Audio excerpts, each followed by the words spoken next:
সুপ্রভাত বন্ধুরা, কেমন আছো সবাই? আজকে আমার সকাল সকাল জগন্নাথের পুজো সারা হয়ে গেছে, ঠাকুরকে ভোগও নিবেদন করা হয়ে গেছে। এখন আমার জব পানি সমস্ত মোটামুটি কমপ্লিট হয়ে গেছে। এখন ও বাড়ি যাবো, এ বাড়ির কাজটা মোটামুটি কমপ্লিটই হয়ে গেছে সকালবেলাতেই। এবার যাবো ও বাড়িতে, কারণ বাপি জাস্ট হসপিটাল থেকে কিছুদিন হলো এসেছেন, তাই ওনার খাবারটা আমিই বানিয়ে দিই, যেহেতু মায়েরও এদিকে পাটা ভালো করে খোলা হয়নি। এসে গেছে এই বাড়িতে। এবার দেখো নীলাদ্রি কী করছে। দেখো যেহেতু তখন স্কুলটা ক্লোজ ছিল, তো সেই জন্য ও দুবারির পুজোটা আমায় করে দিত, যেহেতু দুবারির কাজটা রান্নার ব্যাপারটা দেখতে হতো, তো সেই জন্য ও আমার এই উপকারটা ভীষণ রকমভাবে করতো। এরপর বাপির রান্নার জন্য চলে গেলাম রান্নাঘরেতে। আর বাপির জন্য এখন কিন্তু একদম তেলালো ঝোলালো খাবার একদমই অ্যালাউড নয়। একদম অল্প তেলের মধ্যেই একটুখানি আলু ছেড়ে দিয়েছি। আজকে একটু বানাবো, বলছি তো পনির আর আলুর রসা, বাট রসা হলেও আমি একটুখানি একদম লাইটের ওপর করব, একটু ঝোল ঝোল মতো করব। আর সবথেকে বড় কথা, ঘি গরম মশলা এগুলো একদমই অ্যাভয়েড করব। নর্মাল একটুখানি সর্ষের তেলের মধ্যে আলুগুলো একটুখানি ভালো করে ভেজে নিলাম। আর এই যে মশলাগুলো দেখছো, একটু আদা জিরে টমেটো দিয়ে পেস্ট করা, আর এদিকে আছে অল্প একটু লঙ্কা গুঁড়ো আর একটু হলুদ গুঁড়ো। খুব ভালোভাবে মিশ্রণটা এখানে ভালোভাবে ফেটিয়ে নিলাম। আর এই যে পনিরগুলো দেখছো, এইগুলো বাজার চলতি পনির, এইটাই আজকে বাপিকে একটু ঝোল ঝোল মতো করে দেবো, রসা ঝোল মতো করে দেবো। তো এই মশলাটা একটু জল দিয়ে একটু হালকা পাতলা করে নিলে কষতে আমার ক্ষেত্রে খুব সুবিধা হয়। আমি বড় একটা রান্না ব্যাপারটার পক্ষে অতটা জানি না। আলুগুলো একটু হালকা ব্রাউন ব্রাউন না হলে মশলাটা দিলে ভালো হবে না ব্যাপারটা। তো সেই অপেক্ষাতেই আছে, এই যে হালকা ব্রাউন হয়ে গেছে।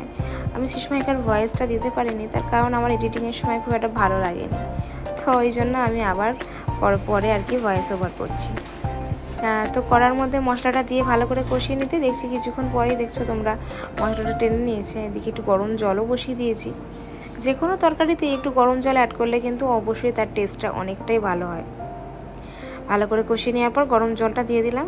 অতটা জল হয়তো লাগতো না, কিন্তু বাপির জন্য যেহেতু করছি, একটু ওই আমরা যেটাকে বাংলায় বলি না টেলটেলে ঝোল, সেটাই করবো আর কি। এই যে নীলাদ্রি বাবা জীবন কত রকমের কত ফুল তুলে এনেছে দেখো। এদিকে আমার ঝোল তরকারি কিন্তু ফুটে গেছে, আমি দিয়ে দেবো এই পনিরগুলো। এই পনিরগুলো কিন্তু ডাবল হয়ে যাবে একটু পরেই, তোমরা দেখবে। আর এই যে আমাদের নীলাদ্রি পুজো করছে, এটা মায়ের ঠাকুর ঘর। ঠাকুর ঘরে ভোলেনাথকে মা বাবু স্নান করাচ্ছে আর ফুল দিচ্ছে। এই দেখো পনিরের সাইজগুলো দেখো কি সুন্দর এসছে।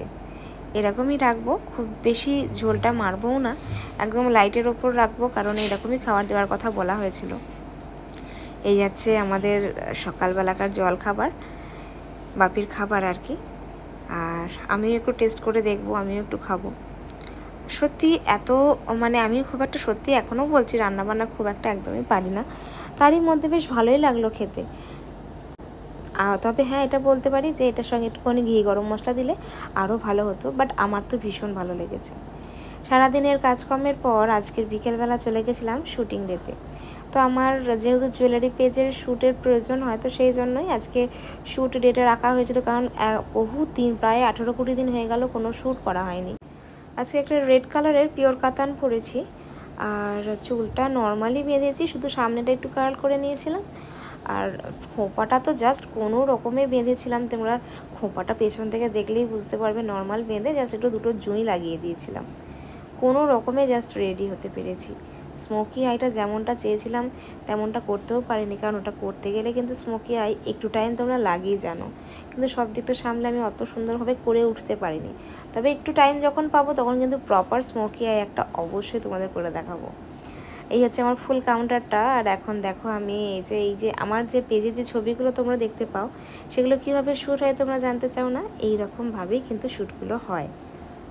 আমি ভেবেছিলাম যে শর্টসের মাধ্যমে তোমাদের দেখিয়ে দেবো একটা, যে কীভাবে আমি ফটোশ্যুটগুলো করি। তারপর ভাবলাম না, এটাতেই অ্যাড করে দিই, তোমরা বুঝতে পারবে তাহলে ব্যাপারটা। তো এই হচ্ছে আজকের আমার গল্প।